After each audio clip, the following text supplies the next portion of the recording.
ఏం అందతల్లా పవన్ కళ్యాణ్ చేస్తాడు అన్నారు. ఓ పిల్ల చచ్చిపోయింది. ఇప్పటికి ఎన్ని రోజులు? ఒకటి గుర్తు పెట్టుకోండి, మీరు టీవీ అని కాదు, ఇదో ఒకటి గుర్తు పెట్టుకోండి. ఇవాళ పొద్దున్నే సీఎం ఏం చెప్తున్నాడు తెలుసా? ఇదంతా జగన్ పాపమే. ఆడేం చేశాడు? అది కాదయ్యా, ఆడేం చేశాడు? ఏం చేయలే. ఇక ప్రతి దానికి ఆదుకున్నాడు. ఏంటో పిచ్చిమండా కొడుకు పిచ్చేసాలాగా వాడటం తప్ప ఏం లేదు. మరి చూసుకున్నట్లయితే ప్రభుత్వం అందిస్తున్న సహాయక చర్యలు మీకు ఎంతవరకు అందినాయి?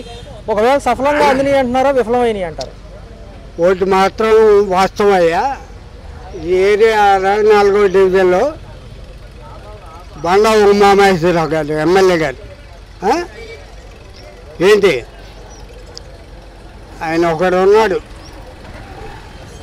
రేపు కార్పొరేటర్గా ఇది కావటాను రవి గారు ఆయన ఒక్కడే ప్రమాణ పూర్తిగా చాలా బాగా చేశాడు. ఎవరు చేశారయ్యా? మరి ఈ ఉధృతి సమయంలో వాలంటీర్ వ్యవస్థ ఉంటే ఎలా ఉంది? వాలంటీర్లు ఉంటేగా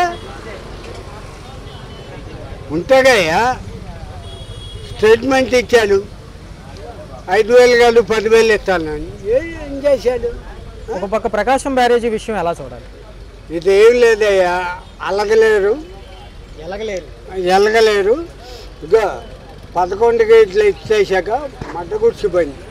33 ఏళ్ళు అయింది. 2003లో అసలు అది కృష్ణానదిలోకి వెళ్ళాల్సిన వాటర్ ఎందుకు వచ్చింది? ఎందుకు వచ్చింది వాటర్? అది చెప్పు. సీఎం గారు 2004లో వచ్చిన వాటర్. ఒక్క నిమిషం ఆయన కంప్లీట్ చేయండి సార్. లింగమనేని భాస్కర్రావు గారి గెస్ట్ హౌస్ మునిగిపోద్దని మద్దగుర్తా తప్ప ఇదో ఏంటి? వాళ్ళు ఆఫీసర్లు చెప్పారు, వాళ్ళు చెప్పారు, టీవీలో చెప్పారు. ఏంటది? ఆడు ఒక్క కుటుంబాని కోసం ఇంతమందిని 3 లక్షల మందిని మట్టగుడిపితే ఏంటి? నీళ్ళు తాగటానికి నీళ్ళు నానా మట్లు కూర్చారు. వేరే ఉద్దేశం కాదయ్యా, నాకు అన్ని బూతులు అవుతాయి. ఇక ప్రమాణం పూర్తిగా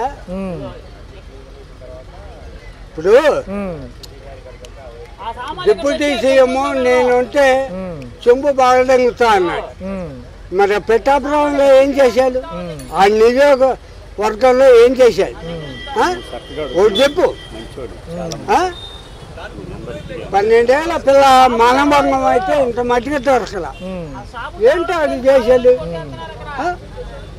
మరి ఎంతో అనుభవం ఉన్న పవన్ కళ్యాణ్ గారు కానివ్వండి, అంతకంటే అనుభవం ఉన్న చంద్రబాబు నాయుడు గారు పనితీరు సెట్ అవ్వలేదంటారు ఈసారి? నీకు ఇంకోటి ఇవాళ పొద్దున్న స్టేట్మెంట్ ఏమిచ్చాడంటే జగన్ పాపం పండింది. ఇది ఆడు ఎప్పుడు మాట వచ్చాడు? జగన్ ఎప్పుడు మాటకు వచ్చాడు?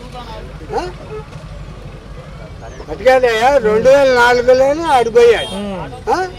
ఇంకేంటి ఆడిపోయి? అవునా కాదా? ఏం లేదయ్యా, ఈడు గోతే సగం దరిద్రం. అది ఇది మాత్రం వాస్తవం. ఓకే. అట్లయితే ఒక పక్క ఉమ్మడి కూటమి ప్రభుత్వాలు ఈ యొక్క చర్యల్లో సఫలమైనయా, విఫలమైనయా? నాకు తెలిసి 99.99% విఫలమైనవి. కొంత విశ్లేషణ సార్. ఇప్పుడు టౌన్ వరకు చూస్తున్నారు, ఓకే, మీరు సంతోషం, మీరు చెప్తే వస్తున్నారు. కట్ట మీద పెట్టి అందరినీ మా నానా గడ్డి కనిపించారు. వాటర్ అక్కడ వాటర్ ఇస్తే ఇక్కడ ఎలా వస్తుంది? ఎక్కడో కంట్రీకా, ఎక్కడో అంబాపురం, ఎక్కడో వాంబే కాలనీ, వాళ్ళకి ఫుడ్ అనేది ఎలాగా మీరు తీసుకొస్తున్నారు? అక్కడ కట్ట మీద పడేస్తున్నారు. కట్ట మీద పడేసిన ఫుడ్ ఏమైంది? మొత్తం కనీసం కుక్కల పాలు కూడా కాలేదు. అది కుక్కల పాలు కూడా కాలేదు. వీళ్ళేమో బండ్లకి వేస్తున్నాం అంటున్నారు, పడవలకి వేసి పంపిస్తాం అన్నాడు. పడవలో వాళ్ళు ఏం చేశారు? తీసుకొచ్చి ఏదో మూలకు తీసుకెళ్లి సంచులు పడేయడం. ఆ వాటర్ అమ్ముకున్నారు. బాటిల్ వచ్చి 5 రూపాయలకు అమ్ముకున్నారు. బాటిల్ ప్రతి బాటిల్ 5 రూపాయలకు అమ్ముకున్నారు. పాల ప్యాకెట్ 5 రూపాయలకు అమ్ముకున్నారు. బోట్లోళ్ళు నేను 5,000 ఇచ్చి వెళ్ళానండి. 5,000 ఇచ్చి నా ఫ్యామిలీని తీసుకెళ్ళా. నా సామాన్ మొత్తం వాంబెగాలని మాది అమ్మాపురం పంచాయతీ అండి. మా ఇవాళ కూడా నాకు మోకాళ్ళకి పైన వాటర్ ఉంది. 12 రోజులు గడుస్తుంది పై చిలుకు. ఎలా ఉంది సార్ పరిస్థితి? దారుణంగా ఉంది. టౌన్ లో మాత్రం శానిటేషన్ సింగనారం వరకు మాత్రం శానిటేషన్ జరుగుతుంది. మాకు మాత్రం ఎటువంటి ఫలితం లేదు. మాకు అసలు ఎమ్మెల్యే ఎలా ఉంటాడో అతని ముఖం ఎలా ఉంటుందో కూడా మాకు తెలియదు. అంటే మీరు నమ్ముతారా? డిప్యూటీ సీఎం గారు కానివ్వండి, చంద్రబాబు నాయుడు గారు యొక్క స్ట్రాటజీ కానివ్వండి, ఆయన పనితీరు ఏమైనా పనికొచ్చింది ఈ వరదల్లో? ఏమండి, ఒక చిన్న డౌట్ సార్. ఇంతకుముందు నాకు తెలిసి 5 వరదలు నేను చూశాను సార్. 86 నుండి నేను రంగా గారి హయాం నుండి రంగా వరకు చూస్తున్నాను ఇక్కడ. కానీ ఎప్పుడు లేని అనుభవాలు నాకు ఎదురైంది ఈసారి. ఎందుకంటే ఫస్ట్ మాకు వరద వస్తుందంటే ఇన్ఫార్మ్ అయ్యేది. కానీ ఈసారి ఇన్ఫర్మేషన్ కదా, నేను ఫోన్ చేసి మా ప్రెసిడెంట్ గారికి ఫోన్ చేసి, సార్ మా ఇంటి దగ్గర ఉన్న 3 అడుగులు ఉంటుంది సార్, మా ట్రాన్స్ఫారం 3 అడుగులు భూమికి 4 అడుగులు దాటితే 4 అంగుళాలు వస్తే ట్రాన్స్ఫారం మునిగిపోద్ది సార్, వెంటనే మీరు పవర్ ఆఫ్ చేయించండి అని ఫోన్ చేస్తే ఏఈకి ఫోన్ చేసి అప్పుడు కట్ చేయించారు. ఏమాత్రం నేను లెగడం ఆలస్యమై ఉంటే ఎంతమంది చచ్చేవాళ్ళం ఒక్కసారి చెప్పండి. ఈకి ఇంత ముందు కూడా ఫోన్లో మాట్లాడడం జరిగింది. వాళ్ళకి వీళ్ళు వస్తారు కదా, లైన్ మెన్లు వస్తారు, వాళ్ళకి ఎన్నోసార్లు చెప్పాను సార్ మాకు చాలా రోడ్డుకి చాలా దగ్గరలో ఉంది, ఇది మార్చాలని. ఇప్పుడు దాకా మార్చలేదు, కావాలంటే మీరు చెల్లి చూసుకోవచ్చు. 5వ నెంబర్ రోడ్లో లాస్ట్ లో ఉంటుంది ట్రాన్స్ఫారం. అంబాపురం 5వ నెంబర్ రోడ్డు లాస్ట్ లో ఉంటుంది. ఇంత ఉధృతి సమయంలో ఒకవేళ వాలంటీర్ వ్యవస్థ ఉంటే ఎలా ఉంటుంది? నాకు తెలిసి దేవుళ్ళ కాపాడుకునేవారు సార్. కనీసం ఫుడ్ వాటర్ ప్రతి లాస్ట్ హౌస్ వరకు అందేది. వాళ్ళు లేకపోవడం మైనస్ సార్. చంద్రబాబు నాయుడుకి ఏ దృష్టితో చూసుకున్నాడో తెలియదు, కానీ నాకు తెలిసి అతను చాలా పెద్ద తప్పు చేసింది. ఏంటంటే వాలంటరీ వ్యవస్థని కంటిన్యూ చేయకుండా ఉండడం చాలా పెద్ద తప్పు. ఇది ఇలాంటి వ్యవస్థ ఇదే కరోనా జరుగుంటాయండి. ఈ హయాంలో ఈ గవర్నమెంట్ లో కరోనా వచ్చి ఉంటే ఒకడు బతికేవాడు కాదు. నాకు తెలిసి కోట్లలో పోయేవాళ్ళు. 5.5 కోట్లు ఉన్న ఆంధ్రప్రదేశ్ 1.5 కోటికి వచ్చేసేది గ్యారంటీగా. అది మాత్రం గ్యారంటీ.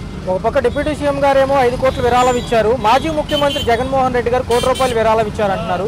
పేదవాడికి అందే పరిస్థితి ఉందా సార్? అవి పెద్ద విషయాలు, అది మనకు అనవసరమైన విషయాలు. ఎవడు ఏమి ఇచ్చాడు ఏమి అనవసరం. మనకి ఇక్కడ జరిగిన దానికి ఏంటి అనేది ఆలోచన ఉండాలి అంతవరకే. కానీ వాళ్ళ పెద్ద పెద్ద విషయాలు మాకు అవసరం లేదు సార్. ఇప్పుడు నేను ఉన్నాను చిన్న వ్యాపారస్తు, ఏదో ఫోటోగ్రాఫర్ని, నా సామాన్లు మొత్తం కొట్టుకెళ్ళిపోయినాయి. నాకు ఫుడ్ కూడా లేని పరిస్థితులు 0 నుండి స్టార్ట్ అయ్యి మళ్ళీ ఇప్పుడు 0కి వచ్చి నుంచొని ఉన్నాను. నాలాంటి ఇప్పుడు చూడండి, మెకానిక్ షెడ్ దగ్గర ఆటోను తోలుకుందామని వచ్చేసి ఆ ఆటో కూడా దొరకకుండా రోడ్డు మీద నుంచున్న పరిస్థితి నాది. నాలాంటి వాళ్ళు ఎంతమంది ఉన్నారు విజయవాడలో?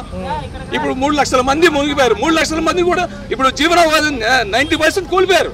ఏమీ లేదు. ఇదే అంశం ప్రకారం చూసుకుంటే కృష్ణా నది పైన ఏదైతే రిటైనింగ్ వాళ్ళు కృష్ణలంక వాసులకు కట్టారు అది 3 లక్షల మందిని కాపాడింది అంటున్నారు. దానిపైన మీ అభిప్రాయం? 100% అండి.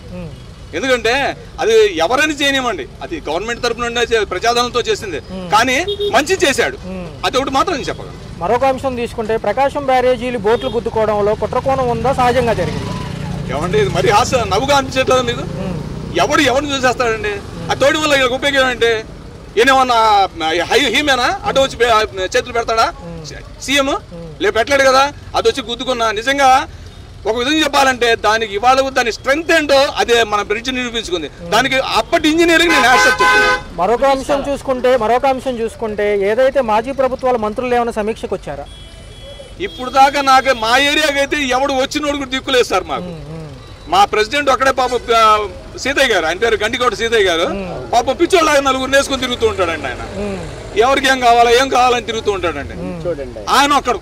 ఆయన ఇవాళ కూడా నిజం చెప్తున్నానండి. ఇంకో గొప్ప జోక్ ఏంటంటే ఇవాళ కూడా మాకు గవర్నమెంట్ నుండి ఏ సాయం లేదండి. దానికి నిదర్శనం ఏంటి తెలుసా సార్? మేము తాగే వాటర్ కూడా ఆయన సొంత డబ్బులతో వేస్తున్నాడు అండి ఇవాళకి, సిన్స్ టుడే. సార్ చూసుకున్నట్లయితే ఒక పక్క ఈ యొక్క ఉధృతికి సంబంధించిన అంశాల్లో ప్రతిపక్షాలు పాలకపక్షాలు ఉమ్మడిగా కృషి చేస్తే ఎలా ఉంటుంది? నాకు తెలిసి 100% చాలా బాగుంటుంది సార్. ఎందుకంటే ఇక్కడ ఇప్పుడు తన్నుకునే టైం కాదు ఇది. అందరూ సపోర్ట్ చేసుకుంటూ ఒకరినొకరు సపోర్ట్ చేసుకుంటూ ముందుకు పోయే టైం ఇది. దాన్ని పాజిటివ్గా తీసుకుంటే అంత బాగుంటుందని నేను ఒక పక్క చూసుకుంటే చంద్రబాబు నాయుడు అరెస్టు హయాంలో పవన్ కళ్యాణ్ గారు రోడ్డు మీద తన నిరసన చెప్పి రోడ్డు మీద పడుకున్నారు. మరి వరద బాధితుల కోసం ఏం చేయబోతున్నారు? ఆయన గురించి నేను మాట్లాడడం చాలా తక్కువ మాట్లాడాలనుకుంటున్నాను. ఎందుకంటే నేను బయటకు వస్తే జనాలు జామ్ అయిపోతారు.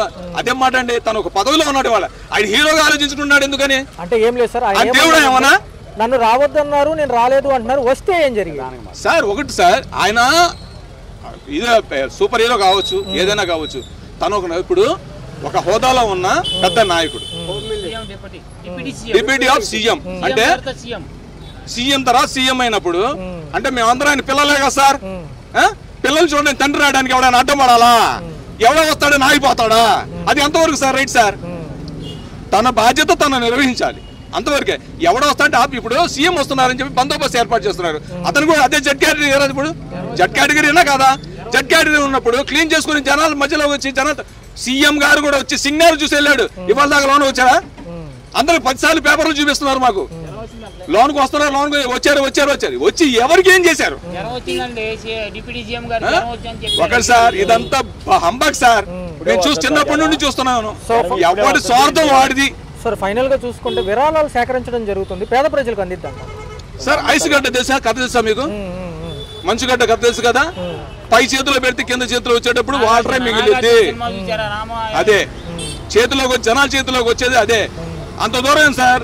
మా ఇంతకు ముందు సోదరుడు చెప్పాడు, ప్రతి కామ్రేడ్ తన వెహికల్ కి 6 నుండి 9,700 వరకు 9,000 మెన్షన్ చేస్తున్నాను సార్. 9,700 వరకు ఇన్సూరెన్స్ కడుతున్నాం. అసలు మేము ఎందుకు కట్టాలి?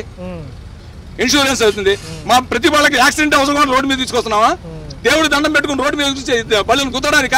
ఎందుకు కట్టాలి? నా కొడుకులకి ఎందుకు కట్టాలంటే ఇప్పుడు ఉన్నారు సింగిల్ సేమ్ సెటిల్మెంట్ 2,000 కోసం మేము లైన్ లో నుంచుంటే ఈడిచ్చే 2,000 కోసం బతకాల మేము? లేకపోతే లైన్ లో తీసుకెళ్లి బండి పెట్టు 3 నెలలకు అవుతుంది. అప్పుడు మేము చూసి చెక్ చేసి ఇది ఏమంటారు దాన్ని లెక్కలేసి అప్పుడు చెప్తాడంట. ఇప్పుడు అంట ఇంకో విషయం, ఆ ఫోటోలు ఒకటి కాదంట, ఫస్ట్ నుండి వీడియో కావాలట, ఒక ఫోటో కావాలంట. ఎప్పుడు మొదటిది. ఇప్పుడు వరద పూర్తిగా అయిన తర్వాత ఒక వీడియో కావాలంటే ఫోటో. ఎక్కడ నుంచి బూతులు వచ్చేస్తున్నాయి సార్? బూతులు వస్తున్నాయి. ఎక్కడి నుంచి తీసుకురావాలి సార్? వరద తెల్లారుజాము 4 గంటలకు వచ్చింది మాకు వరద. అప్పుడు ఫోటో నువ్వు లేచి తీసుకోవాలా? నీకే వస్తే నీ కంపెనీకే ఆ బాధ వస్తే నువ్వు మా విషయం చెప్పగలవా?